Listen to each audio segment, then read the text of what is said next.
Most dangerous gang members in USP Florence High prison.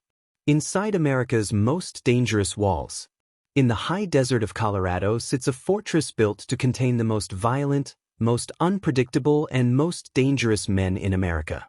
It's not ADX Florence, the Supermax. It's the prison right next to it. United States Penitentiary Florence High. Inside these walls, gang loyalty is stronger than law. Every tattoo tells a story, every stare is a warning, and every day could be someone's last. Guards call it the gladiator school. One wrong word, one wrong look, and it could ignite a war. In 2008, a fight between two inmates lasted less than 30 seconds. When it was over, 2 were dead, and 6 more were bleeding on the concrete. Cameras caught nothing. Witnesses said nothing. This isn't just a prison. It's a battlefield disguised as a correctional facility. And the soldiers? They're America's most feared gang members, brought together under one roof. Most dangerous gang members in USP Florence High Prison. The prison where power means survival.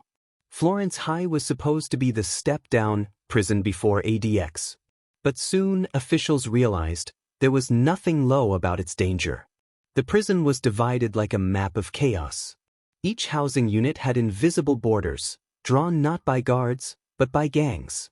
On one side were the Aryan Brotherhood, covered in green and black ink, symbols of lightning bolts and shamrocks carved into their skin. Their rule? Blood in, blood out. Once you're in for life. Across the yard stood the Mexican Mafia, known inside as La-Im. They ran the drug trade, the contraband flow, and even the phones smuggled from guards. Their word was law for most Hispanic inmates. And then there were the DC Blacks, a group of African-American inmates who had survived the harshest prisons in the U.S. system. Many came from Lompoc, Lewisburg, and Atlanta Penitentiary, already battle-tested. Each group had enemies. But there was one thing they all shared: respect through fear. The guards tried to maintain order, but even they admitted it. Florence High runs itself. Every morning, the air smelled of bleach and metal. Inmates walked in straight lines, their eyes cold, tattoos visible even under long sleeves. A spider web here, a teardrop there. Behind those tattoos were stories, murders, betrayals, and codes no outsider could ever fully understand. One former officer described the place best. It's not about rehabilitation. It's about survival. Every move you make has to be calculated. Even mealtime was dangerous. The chow hall was a minefield. The wrong seat could mean a knife in your ribs before you swallow your first bite. Cameras caught the surface, but inside, the violence was coded. A glance meant war. A handshake meant alliance. A missing inmate meant revenge. The warden once said, "Florence High isn't just a prison, it's a chessboard. And every inmate is a piece waiting to strike." As months turned into years, patterns began to form. The gangs started running their own economies. Drugs, phones, protection, everything had a price. Some inmates traded stamps and commissary snacks. Others traded loyalty. A single phone call from inside could reach Los Angeles, Chicago, or El Paso. Orders were sent, hits were arranged, and all of it happened behind locked doors and steel bars. Even when guards searched cells, they found notes, tiny pieces of paper, written in code, hidden in light fixtures or toothpaste tubes. They called them kites. One kite could decide a man's life. One name scribbled wrong could start a war. And when a war starts inside Florence High, it doesn't stay inside. Because what happens behind those walls often echoes across the streets of America. Camera zooms out from the yard as prisoners march under the blinding sun. Florence High isn't for the weak. It's for the ones too powerful for other prisons. The ones who control fear like currency. And the most dangerous of them all was about to make his move. The man they called Ghost. They called him Ghost. No one knew his real name when he first arrived at USP Florence High. He moved quietly, spoke rarely, and when he did, people listened. He was tall, covered in faded tattoos that stretched across his neck and hands, one side inked with a skull and dagger, the other, a faint spider web near his elbow. His eyes were cold, but his mind was sharper than most of the guards patrolling the tiers. Rumor had it, Ghost had done time in multiple federal prisons before Florence, from Leavenworth to USP Atlanta, and survived them all. Some said he once walked out of a riot without a scratch, while 3 others never walked again. But what made Ghost truly dangerous wasn't his fists. It was his brain. He knew how the system worked, from the guards' routines, to the camera's blind spots, to who controlled which corner of the yard. Within weeks, he had something no other inmate could claim: influence across every gang line. The arrival. When Ghost first stepped off the transport bus, the yard froze. He wasn't in any official gang colors, but the tattoos on his knuckles told a story: 1 tear under his left eye, 1 cross on his right wrist, and the words, "Never fold," carved in rough black ink across his fingers. An officer who was there that day later said, "He didn't look around like most inmates do.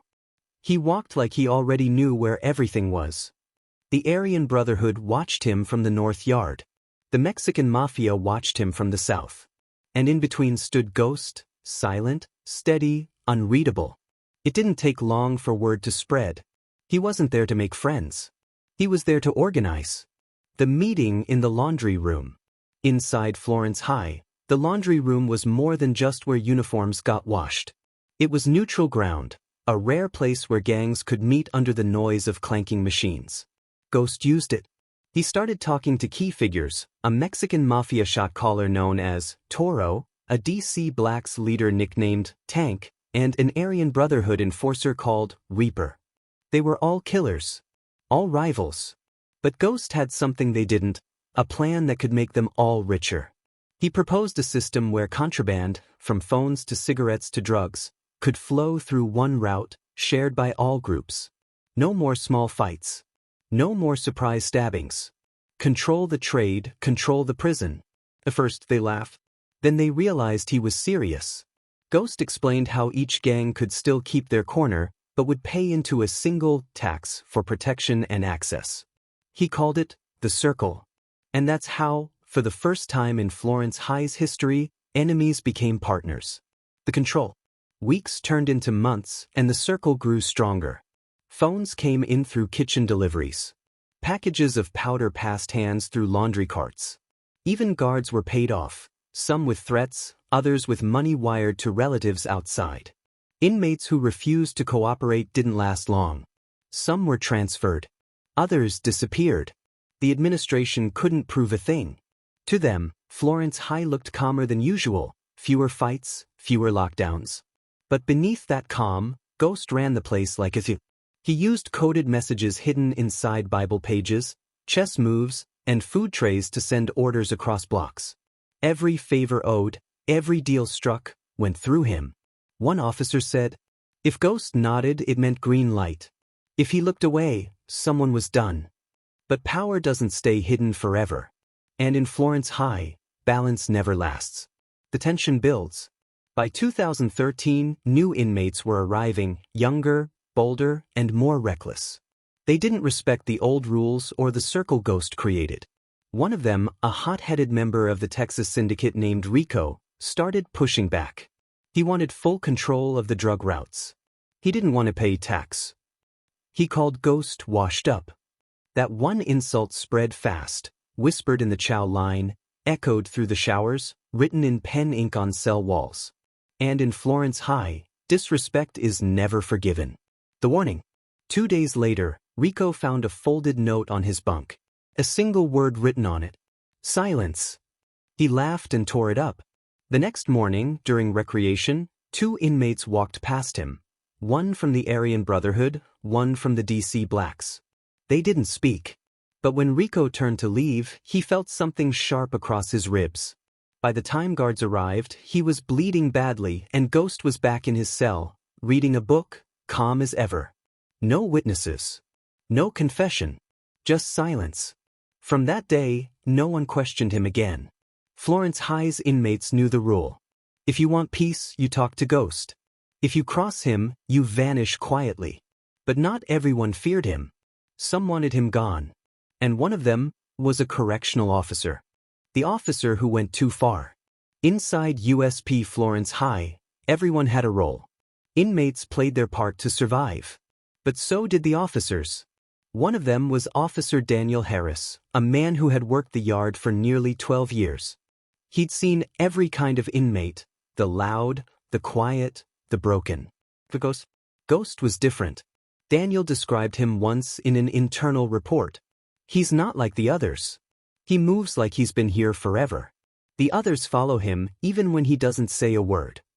At first, Harris respected that quiet control. Until he realized Ghost was running the prison better than the warden. The discovery? It started small. A random cell inspection turned into something bigger. One morning, during a shakedown in B Unit, Officer Harris found a torn Bible hidden under a bunk. Nothing unusual, except between 2 pages he found a thin strip of paper tucked inside. The note was written in tiny, perfect handwriting. Shipment confirmed. 3 trays. 7th. No names. No signatures. Just a message.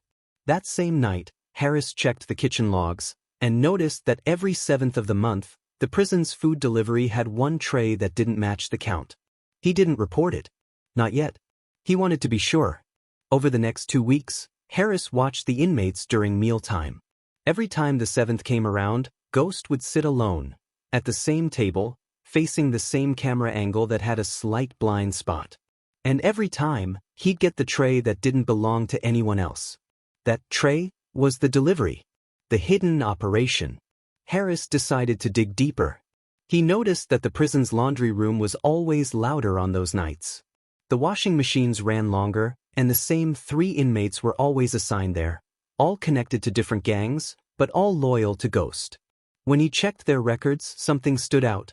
Each had been transferred to Florence from a different state, within the same month. Coincidence? No chance.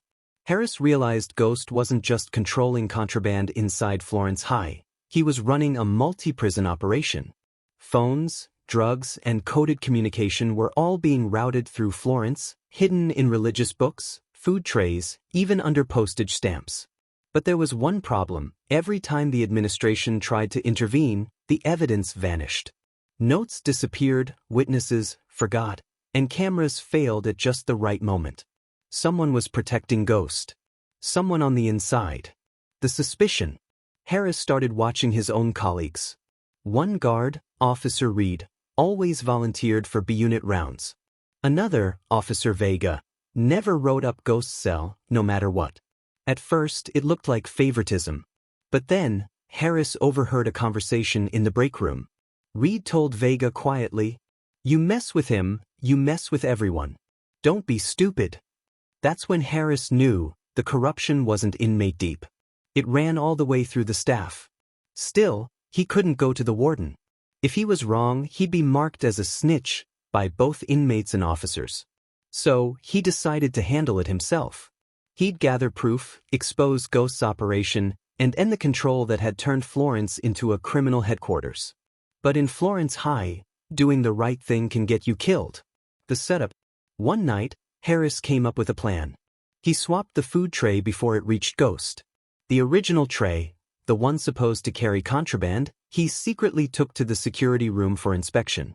Inside the mashed potatoes, wrapped in plastic, was a cell phone the size of a lighter and a folded piece of paper. The message read, "Circle meeting, Friday, laundry." Harris finally had proof. He reported it quietly to the deputy warden, who promised to handle it discreetly. But 2 days later, that same deputy called in sick. And the next day, Harris's locker in the staff room was broken into. The note he'd found was gone. The warning signs. It didn't take long for Ghost to find out. No one saw him talk to Harris directly, but the message was clear. The next morning, someone had scratched 3 words onto Harris's car in the staff lot. "Stop watching this." He knew exactly what it meant. That night, Harris told his wife he might request a transfer. He felt eyes on him every second he walked the tier. Even inmates he'd never spoken to stared when he passed. Florence High had turned on him. But Harris wasn't done yet. He wanted one last chance to expose Ghost. So, he planted a tiny recording device in the laundry room, hidden inside the base of a mop bucket. He didn't know it then, But what that recorder would capture would lead to the deadliest day Florence High had seen in a decade. The machine hummed. The tension built. And the next morning, blood would hit the floor. The riot that changed everything. The morning after Officer Harris planted that hidden recorder, USP Florence High felt different. Something in the air was tight, heavy, like a storm about to break. Inmates walked slower. Guards whispered less. Even Ghost's usual calm felt colder than usual. No one knew it yet, but that day, Florence High would explode. The recording. The recorder in the mop bucket caught everything.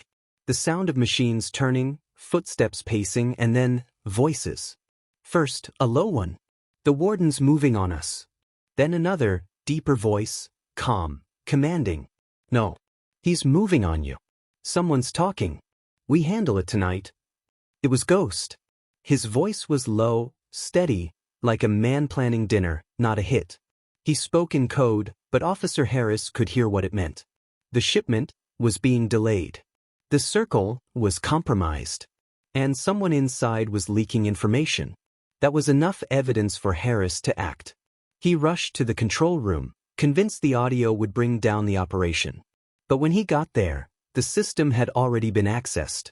Someone had wiped the recording clean. Only the first 3 minutes remained. And outside, the yard had just gone into recreation. Recreation time was always risky. Over 300 inmates outside together, walking laps, lifting weights, or just staring each other down. But this time, something was off. In the corner, a small group of Aryan Brotherhood members huddled near the fence. Across the yard, a cluster of Mexican Mafia soldiers leaned against the pull-up bars. The tension was visible, like two armies pretending not to see each other. Then, one sound broke the silence. A shout. No one's sure who yelled first, but within seconds, the yard erupted. Fists. Knives. Shouts. The first blow landed near the basketball court, a blade flashing in the sunlight. Then another. The officers on the tower called it in. All units. Yard disturbance. Code red. The chaos. Guards fired warning shots into the air. But by then it was too late. Factions that had once cooperated under Ghost's circle were now tearing each other apart. What started as a fight between two men became a riot involving over 100. Inmates used weights, metal bars, even sharpened toothbrushes. Blood splattered across the pavement. Smoke filled the air as officers threw tear gas canisters into the crowd. From the tower, Ghost stood still, untouched, watching. He didn't join. He didn't run. Because he knew exactly what was happening. The riot wasn't random. It was a message. The message. When the dust settled, the yard was silent again. 5 inmates were badly injured. 2 were dead. And carved into the concrete wall near the fence, written in something dark and smeared, were 2 words. Circle broken. Officer Harris couldn't believe it. His plan to expose Ghost hadn't saved the prison, it had blown it apart. And somehow, Ghost had stayed clean. No weapon on him. No fingerprints. No connection to the fight. But everyone inside, both inmate and officer, knew the truth. Ghost had orchestrated it. He had burned his own creation to erase the evidence. Everything that connected him to the contraband network was destroyed, burned in chaos. And once again, he came out untouched. The aftermath. Florence High went into full lockdown for 30 days. No movement, no yard, no visits. Cells were searched. Mail was screened. Every inmate was questioned. But still, no proof. No names. No link to Ghost. The warden transferred over a dozen inmates to ADX Florence, hoping to isolate the problem. But Ghost wasn't one of them. He stayed right where he was. Quiet. Watching. Because he knew the system too well. If you want to survive in Florence High, you don't fight chaos. You become it. Officer Harris breaks. By the end of the month, Officer Harris couldn't sleep. Every sound, every door slam, every radio crackle, made his heart race. He'd started something he couldn't stop. Late one night, he got a note slipped under his door at home. No address, no signature. Just a single line. You saw too much. He turned it in to the FBI, hoping they'd investigate. But the Bureau had already been watching Florence. They told him something that froze his blood. They knew about Ghost. But every time they built a case, witnesses disappeared.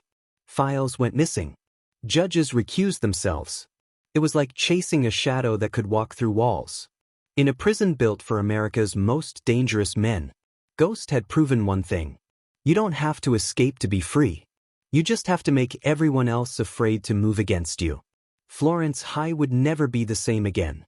After the riot, new rules were written, more surveillance added.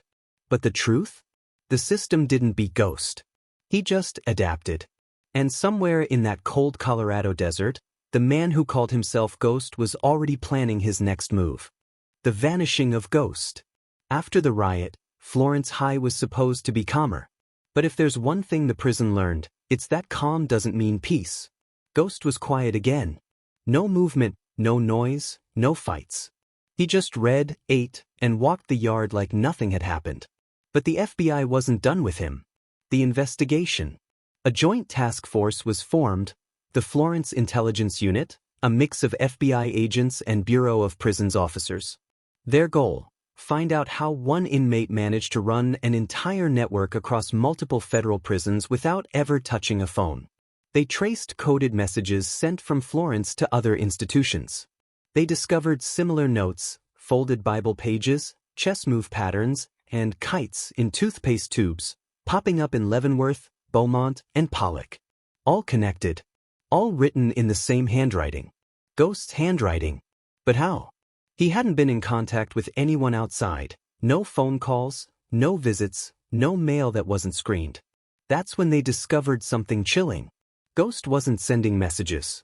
Others were sending them for him. The silent network. The investigators uncovered that Ghost had built a chain of loyalty that extended far beyond the walls of Florence High.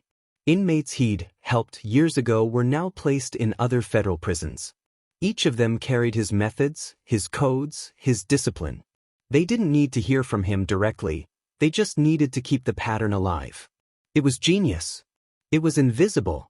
Every time one of his men was transferred, they became another link in a living, breathing network, like veins running through the U.S. prison system. And Ghost was the heart that kept it beating. The agent's visit.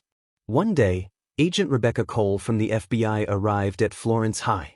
She'd studied Ghost's file for months, memorized every move, every coded message, every unexplained incident tied to his name. When she sat across from him in the interview room, she expected arrogance. Instead, she got silence. Ghost just sat there, hands folded, calm, with that same still stare that had once controlled a yard of killers. Agent Cole, we know about the circle. Ghost, do you? Agent Cole, you think you're untouchable? Ghost smiles faintly. I don't need to be untouchable. Just forgotten. That was the last real conversation anyone had with him. The vanishing. A week later, Florence High prepared to move Ghost to ADX Florence, the Supermax, where 23-hour lockdowns and total isolation awaited. But the morning of the transfer, something strange happened. When guards went to his cell, Ghost wasn't there. No signs of escape. No broken locks, no tools, no tunnels. He was gone. The cameras didn't show him leaving. The logbooks didn't show him being released. Even his prison ID, the bracelet that tracked his movements, had vanished. Within an hour, Florence High went into full lockdown.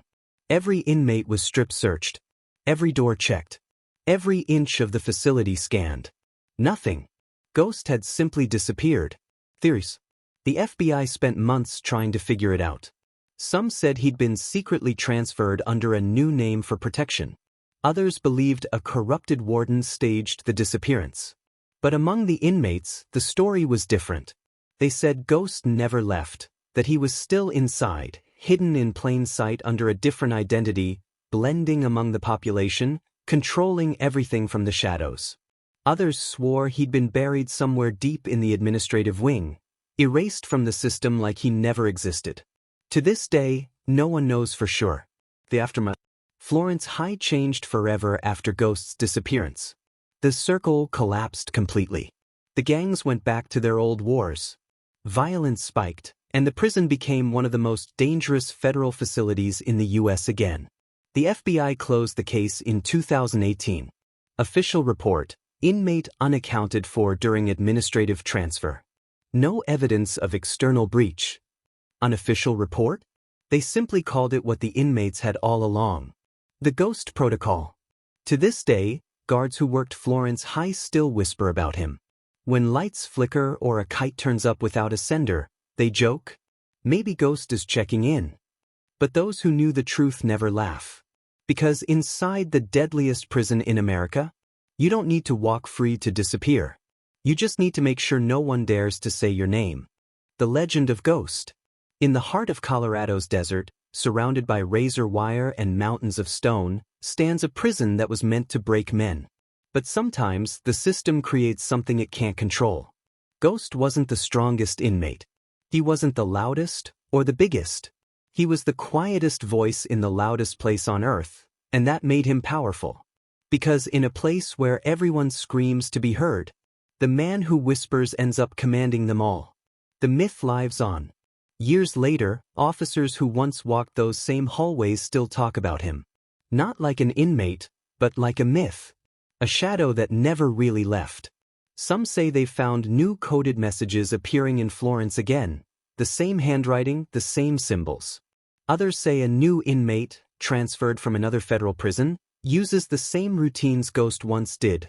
Same reading hours, same silent walk, same folded notes in his Bible. Coincidence? Maybe. Or maybe Ghost's influence never left. Because men like him don't just disappear, they multiply. The lesson inside the walls. Florence High was built to contain violence. But violence doesn't always look like a knife or a riot. Sometimes, it's control, quiet, invisible, patient. Ghost taught the system that power inside a prison isn't about who swings first. It's about who knows when not to swing at all. He controlled chaos without touching it. He turned fear into loyalty. And when the walls started closing in, he vanished. No blood. No noise. Just gone. The final words. Today, if you drive past the Florence complex, you'll see two things: the Supermax on one side, and the High on the other. The Supermax holds the monsters the world remembers. But the High? That's where legends are born and forgotten. And somewhere inside, maybe under a different name, maybe in a different cell, a man with faded tattoos and calm eyes might still be sitting in silence. Watching. Listening. Waiting. Because once you control fear, you never have to escape. This is the story of Ghost. The man who vanished inside America's most dangerous prison. And proved that sometimes, the deadliest prisoners aren't the ones who fight, but the ones who make everyone else afraid to move. If you found this story as chilling as we did, hit that like button to help it reach more people. Comment below, do you believe Ghost really disappeared? Or is he still running things from the shadows? And if you love real stories from inside America's deadliest prisons, don't forget to subscribe and turn on the bell, because next week, we're diving deep into the untold story of ADX Florence, the Supermax next door. Until then, stay curious, stay safe, and remember, not every ghost haunts you from the outside.